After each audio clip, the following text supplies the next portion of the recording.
ಪ್ರೀತಿಯುಳ್ಳ ದೇವಜನರೇ, ನಿಮ್ಮೆಲ್ಲರಿಗೂ ಬೇಗನೆ ಬರಲಿಕ್ಕಿರುವ ಯೇಸು ಕ್ರಿಸ್ತನ ಶ್ರೇಷ್ಠವಾದ ನಾಮದಲ್ಲಿ ವಂದನೆಗಳು. ಈ ದಿನ ದೇವರ ವಾಕ್ಯದ ಧ್ಯಾನಕ್ಕಾಗಿರುವಂಥ ವಿಷಯ ಸೋತು ಹೋಗದೆ ಪ್ರಾರ್ಥಿಸಿರಿ. ಅದಕ್ಕೆ ಆಧಾರ ವಾಕ್ಯ ಲೂಕನ ಬರೆದ ಸುವಾರ್ತೆ 18ನೇ ಅಧ್ಯಾಯ 1ನೇ ವಚನ.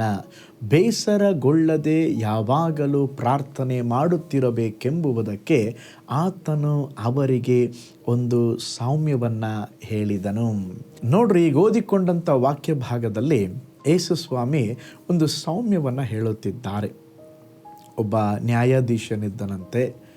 ನ್ಯಾಯಾಧಿಪತಿ ಅವನು ದೇವರಿಗೆ ಭಯಪಡುವವನಲ್ಲ, ಜನರನ್ನು ಗೌರವಿಸುತ್ತಿರಲಿಲ್ಲ. ಆದರೆ ಒಂದು ವಿಧವೆ ಅವನ ಬಳಿ ಪ್ರತಿ ದಿವಸ ನ್ಯಾಯಕ್ಕಾಗಿ ನಿರಂತರವಾಗಿ ಮೊರೆ ಇಡುತ್ತಾ ಇದ್ದಳು. ಪ್ರಾರಂಭದಲ್ಲಿ ಅಸಡ್ಡೆ ಮಾಡದ ಅವಳು ಹೇಳುವುದನ್ನು ಕೇಳಿಸಿಕೊಳ್ತಾ ಇರಲಿಲ್ಲ. ಕೊನೆಗೆ ಅವಳ ಕಾಟದ ನಿಮಿತ್ತವಾಗಿ ನ್ಯಾಯಾಧೀಶನು ಅವಳಿಗೆ ನ್ಯಾಯವನ್ನು ಕೊಡಿಸಿದನು. ನೋಡ್ರಿ, ಇಲ್ಲಿ ನಾವು ಕಲಿಯುವಂಥ ಪಾಠವೇನೆಂದರೆ, ಇದನ್ನು ಯೇಸು ಸ್ವಾಮಿ ಪ್ರಾರ್ಥನೆಯ ಕುರಿತು ಹೇಳುತ್ತಿದ್ದಾರೆ. ನಾವು ದೇವರ ಬಳಿ ಬೇಡುವುದನ್ನು ನಿಲ್ಲಿಸಬಾರದು. ನಮ್ಮ ಪ್ರಾರ್ಥನೆ ಅದು ನಿರಂತರವಾಗಿರಬೇಕು, ನಿಲ್ಲಬಾರದು. ಏಕೆಂದರೆ ದೇವರು ನಮ್ಮ ಪ್ರಾರ್ಥನೆ ಕೇಳ್ತಾರೆ, ಸರಿಯಾದ ಸಮಯದಲ್ಲಿ ಉತ್ತರ ಕೊಡ್ತಾರೆ.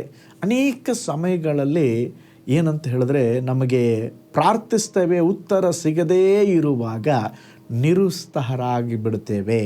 ಇನ್ನು ನಾನು ಪ್ರೇಯರ್ ಮಾಡುವುದಿಲ್ಲ, ನೋಡ್ರಿ ಪ್ರಾರ್ಥನೆ ಮಾಡಿ ಏನು ಫಲ ಹೊಂದಿದ್ದೇವೆ ಪಾಸ್ಟರ್ ಅಂಥೇಳಿ ಬೇಸರ ಪಟ್ಟುಕೊಳ್ಳುತ್ತೇವೆ.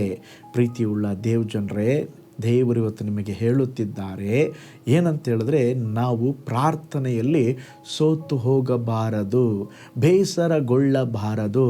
ಏಕೆಂತ ಹೇಳಿದ್ರೆ ದೇವರು ನಮ್ಮ ಪ್ರಾರ್ಥನೆ ಕೇಳ್ತಾರೆ. ಒಂದು ವೇಳೆ ಉತ್ತರ ತಡವಾಗಿರಬಹುದು, ಆದರೆ ದೇವರು ಖಂಡಿತವಾಗಿ ನಿನ್ನ ಪ್ರಾರ್ಥನೆಯನ್ನು ಕೇಳಿ ಅದ್ಭುತವನ್ನು ಮಾಡಿ ನಿಮ್ಮ ಪ್ರಾರ್ಥನೆಗಳಿಗೆ ಉತ್ತರ ಕೊಡುತ್ತಾರೆ. ಆದುದರಿಂದ ನಾವು ಸೋತು ಹೋಗದೆ, ಬೇಸರಗೊಳ್ಳದೆ ಪ್ರಾರ್ಥನೆ ಮಾಡುತ್ತಲೇ ಇರಬೇಕು. ಪಾಸ್ಟರ್, ಇಷ್ಟು ವರ್ಷ ಪ್ರಾರ್ಥಿಸಿದ್ದೇವೆ, ಫಲ ಇಲ್ಲ, ನಿರುತ್ಸಾಹರಾಗಬೇಡ್ರಿ.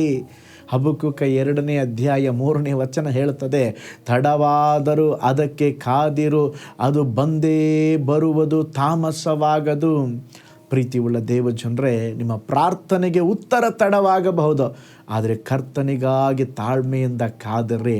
ತಕ್ಕ ಕಾಲದಲ್ಲಿ ಒಂದೊಂದು ಕಾರ್ಯವನ್ನು ಮಾಡುವ ದೇವರು ನಿಮ್ಮ ಜೀವಿತದಲ್ಲಿ ಉತ್ತರವನ್ನು ಕೊಟ್ಟು ಅದ್ಭುತವನ್ನು ಮಾಡುತ್ತಾರೆ. ಒಂದು ಅದ್ಭುತವಾದ ಸಾಕ್ಷಿ ಹೇಳುತ್ತೇನೆ. ನಂಬಿಕೆಯ ತಂದೆ ಎಂಬುದಾಗಿ ಕರೆಯಲ್ಪಡುವವರು ಜಾರ್ಜ್ ಮುಲ್ಲರ್ ಅವರು. ಅವರಿಗೆ 5 ಮಂದಿ ಸ್ನೇಹಿತರಿದ್ದರು. ಇವರು ರಕ್ಷಣೆ ಹೊಂದಿದ ಮೇಲೆ 5 ಮಂದಿನೂ ರಕ್ಷಣೆ ಹೊಂದಬೇಕೆಂಬುದಾಗಿ ಪ್ರತಿ ದಿವಸ ಅವರಿಗಾಗಿ ಪ್ರೇಯರ್ ಮಾಡ್ತಾ ಇದ್ರಂತೆ. ಆದರೆ ದೇವರು 5 ವರ್ಷದ ನಂತರ ಒಬ್ಬನ ರಕ್ಷಣೆ ಬಂದಂತಾರೆ. ಎಷ್ಟು ವರ್ಷ ರೀ? 5 ವರ್ಷದ ತರುವಾಯ ಪ್ರೇಯರ್ ನಿಲ್ಲಿಸಲಿಲ್ಲ ರೀ. ನಂತರ ಪ್ರೇಯರ್ ಮಾಡ್ತಾ ಇದ್ರು. 10 ವರ್ಷಗಳ ನಂತರ ಮತ್ತೊಬ್ಬನು, ಇನ್ನೂ ಕೆಲವು ವರ್ಷಗಳ ನಂತರವಾಗಿ ಮತ್ತೆ 2 ರಕ್ಷಣೆ ಹೊಂದಿದರು. ಆದರೆ 25 ವರ್ಷಗಳಾದರೂ ಜಾರ್ಜ್ ಮುಲ್ಲರ್ ಅವರಿಗೆ ವೃದ್ಧಾಪ್ಯ ಆಯಿತು. ಆ ಟೈಮಲ್ಲಿ 4 ಜನ ರಕ್ಷಿಸಲ್ಪಟ್ಟಿದ್ದರು, ಒಬ್ಬನು ಮಾತ್ರ ಇನ್ನೂ ರಕ್ಷಣೆ ಹೊಂದಿರಲಿಲ್ಲ. ಆದರೆ ಇವರು ಪ್ರೇಯರ್ ಬಿಡಲಿಲ್ಲ, ಪ್ರೇಯರ್ ಮಾಡ್ತಾನೇ ಇದ್ದರು. ನಂತರ ಇವರು ತೀರಿ ಹೋಗಿಬಿಡ್ತಾರೆ. ತೀರಿ ಹೋದ ಮೇಲೆ ಅವರ ಶವ ಸಂಸ್ಕಾರದ ಆರಾಧನೆಗೆ ಆ ಫ್ರೆಂಡ್ಸು ಬಂದ್ರಂತೆ. 4 ಜನ ರಕ್ಷಣೆ ಹೊಂದಿದವರು ಬಂದರು, ರಕ್ಷಣೆ ಹೊಂದದ ಆ ಸ್ನೇಹಿತ ಕೂಡ ಬಂದ. ಅಲ್ಲೆಲ್ಲ ಸಾಕ್ಷಿ ಹೇಳ್ತಾ ಇದ್ದರು, ಅವರ ಕಾರ್ಯಗಳನ್ನು ಹೇಳ್ತಾ ಇದ್ದರು. ಅದನ್ನು ಕೇಳಿದಾಗ ಈ 5ನೇ ವ್ಯಕ್ತಿಯ ಜೀವಿತದಲ್ಲಿ ಮೆಲ್ಲಗೆ ಬದಲಾವಣೆ ಆಯ್ತು ರೀ. ಕಣ್ಣಲ್ಲಿ ನೀರು ಬಂತು. ಅವತ್ತೇ ಆ ಶವ ಸಂಸ್ಕಾರದ ಆರಾಧನೆಯ ಆ ಸ್ಥಳದಲ್ಲಿ 5ನೇಯ ವ್ಯಕ್ತಿ ರಕ್ಷಣೆ ಹೊಂದಿದನಂತೆ. ಅದಕ್ಕೆ ನಾನು ಯಾವಾಗಲೂ ಒಂದು ಮಾತು ಹೇಳ್ತಾನೆ, ಪ್ರಾರ್ಥಿಸುವವರು ಒಂದು ವೇಳೆ ಪ್ರಾರ್ಥಿಸುವವರು ತೀರಿ ಹೋದರು, ಅವರು ಮಾಡಿದ ಪ್ರಾರ್ಥನೆ ತೀರಿ ಹೋಗುವುದಿಲ್ಲ. ನಿಶ್ಚಯವಾಗಿ ನಿಮ್ಮ ಪ್ರಾರ್ಥನೆಗಳಿಗೆ ದೇವರು ಉತ್ತರ ಕೊಡ್ತಾರೆ. ಅದಕ್ಕೆ ಯೇಸು ಸ್ವಾಮಿ ಹೇಳ್ತಾ ಇದ್ದಾರೆ, ನೀವು ಬೇಸರಗೊಳ್ಳದೇ ಪ್ರೇಯರ್ ಮಾಡಿರಿ, ಸೋತು ಹೋಗಬೇಡ್ರಿ, ನಿರಾಶರಾಗಬೇಡ್ರಿ. ನೀವು ಸಹ ಅನೇಕ ವಿಷಯಗಳಿಗಾಗಿ ಪ್ರೇಯರ್ ಮಾಡ್ತಾ ಇರ್ಬೋದು. ಹೌದು ಪಾಸ್ಟರ್, ಕೆಲಸದ ವಿಷಯ, ಮಕ್ಕಳ ವಿಷಯ, ಗಂಡನ ವಿಷಯ, ದೇವರೇ ಒಂದು ಅದ್ಭುತ ಮಾಡ್ತೀರಾ ಎಂಬುದಾಗಿ ಕೇಳ್ತಾ ಇದ್ದೀವಿ ಪಾಸ್ಟರ್, ಏನು ನಡೀತಾ ಇಲ್ಲ. ಸೋತು ಹೋಗಬೇಡಿ. ತಕ್ಕ ಸಮಯದಲ್ಲಿ ಅದ್ಭುತ ನಡೀತದೆ. ತಕ್ಕ ಸಮಯದಲ್ಲಿ ದೇವರು ನಿಮ್ಮ ಮೊರೆಯನ್ನು, ಪ್ರಾರ್ಥನೆಯನ್ನು ಕೇಳ್ತಾರೆ. ಹಾಗಾದರೆ ಇವತ್ತು ಒಪ್ಪಿಸಿಕೊಡೋಣ. ಸ್ವಾಮಿ, ಇನ್ನು ಮೇಲೆ ನಾನು ಸೋತು ಹೋಗದೆ, ಬೇಸರಗೊಳ್ಳದೆ ಯಾವಾಗಲೂ ನಿನ್ನ ಮುಖವನ್ನು ಹುಡುಕಿ ಪ್ರಾರ್ಥನೆ ಮಾಡುತ್ತೇನೆಂಬುದಾಗಿ ಅರ್ಪಿಸೋಣ. ಕಣ್ಣುಗಳನ್ನು ಮುಚ್ಚೋಣ, ಪ್ರಾರ್ಥಿಸೋಣ. ಪರಲೋಕದಲ್ಲಿ ವಾಸ ಮಾಡುವ ನಮ್ಮ ತಂದೆಯಾದ ದೇವರೇ, ಅದ್ಭುತವಾದ ಈ ದಿನಕ್ಕಾಗಿ ಸ್ತೋತ್ರ. ಬೇಸರಗೊಳ್ಳದೆ ಪ್ರಾರ್ಥನೆ ಮಾಡಿರಿ ಎಂಬುದಾಗಿ ಹೇಳಿದ್ದೀರಾ.